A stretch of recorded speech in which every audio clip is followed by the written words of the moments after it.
Как выровнять сразу много заготовок в одну ширину в один размер, не имея форматно-раскроечного станка, а исключительно ручным электроинструментом.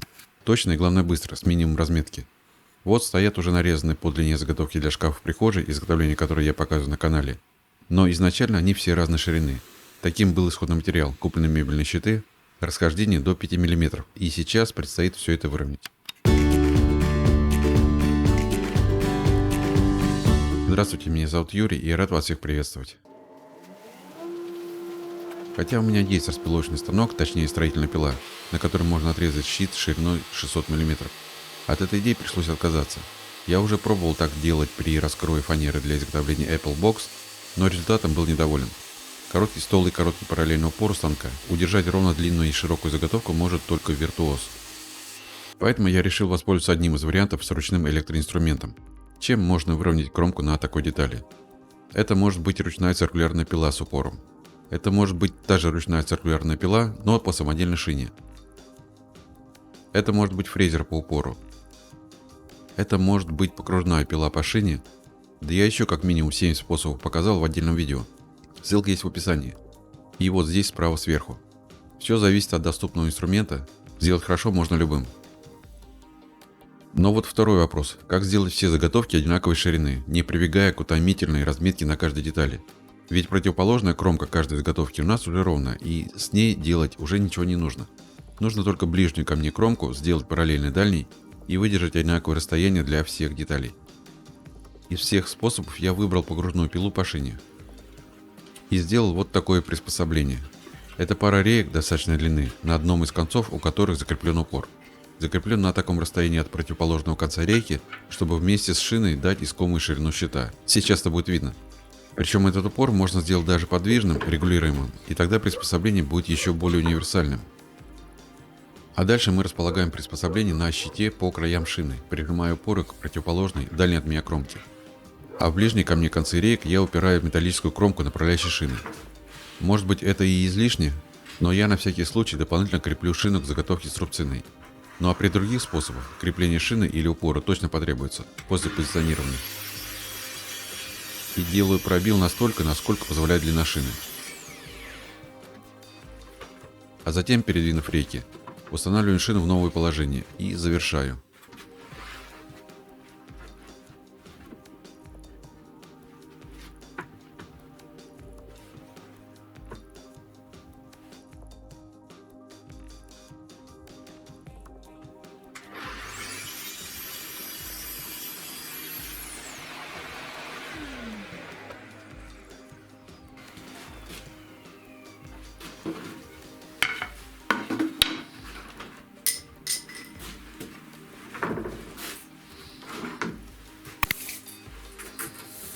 Проверка показывает, что ширина щита с обеих сторон одинаковая, 599 мм, как я и планировал.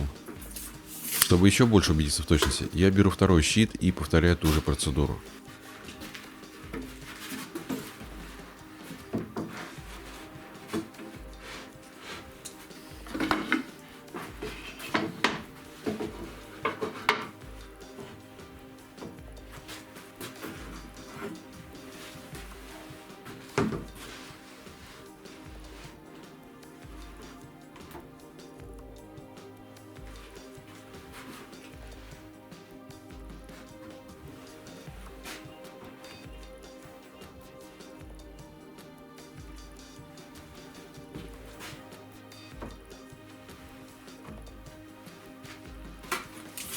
Как видите, вообще без разметки.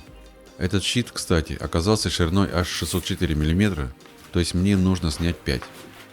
Снимаем лишние миллиметры и снимаем все это на камеру.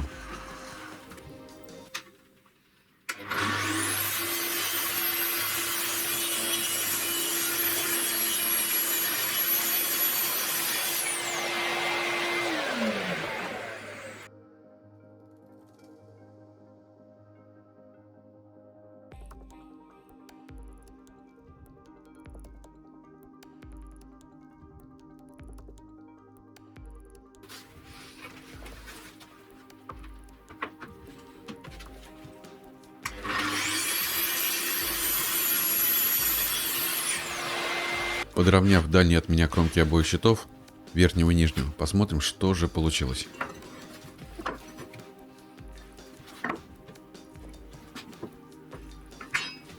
Мне кажется, что более чем удовлетворительный результат.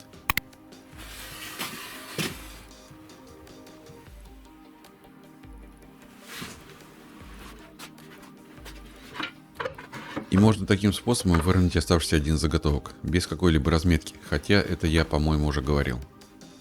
Нет-нет, все 11 я показывать не буду, всего лишь еще пару и быстро, исключительно для демонстрации.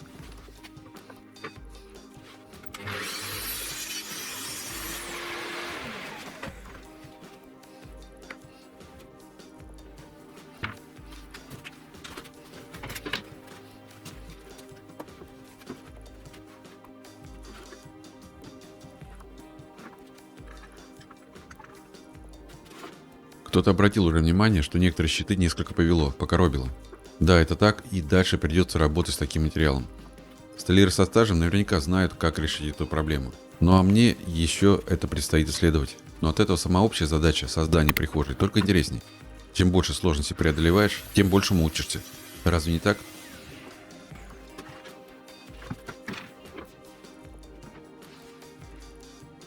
Весь большой рассказ про изготовление прихожей еще впереди. Про массовое выравнивание щитов по ширине я свое решение показал. Вот здесь есть ссылка на мое видео про 7 способов выравнивания кромки щита. А вот это ссылка на плейлист про изготовление мебели своими руками. Приглашаю, если еще не видели. У меня на этом сегодня все. До следующей встречи.